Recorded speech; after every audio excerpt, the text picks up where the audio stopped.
what worries me most for 2026 and going forward are actual smart contract exploitation vectors. Like the one that I'm really worried that it's going to finally hit are the watering hole contracts, backdoor contracts, which are sitting there slowly collecting value, or they have some exploit which can force them to do whatever you want to, and then finally hitting uh, and stealing money, not from projects themselves, but from users themselves. Watering hole contracts is basically anything that anytime a user approves funds to this to this contract, it could have happened yesterday, could have happened years ago, but you still have this persistent approval of your assets to this contract.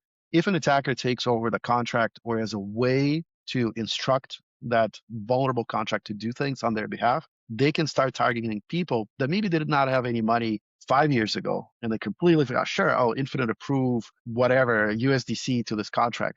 But years later, when their wallet finally grows and attackers determine, like, okay, this is a worthwhile target, and then they attack, that will be a very painful incident. And especially what concerns me most is to people. This is not dealing with the treasury of some company. We're dealing with people that are going to get funds stolen.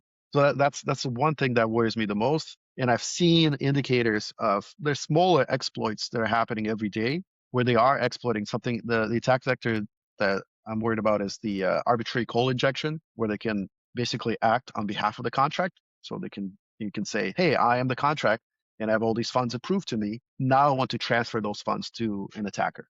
People are scanning for weakness, those attack vectors in these smaller contracts right now. Like I'm watching a bunch of projects on Binance Smart Chain getting compromised, but I know that sooner or later they will get a hit on mainnet or somewhere else where they already got it and they're waiting now to drain the whales, to drain something large. So that's my worry in terms of attack vectors. In terms of incidents overall, I'm very worried about us entering the bear market. This is my third bear market so far.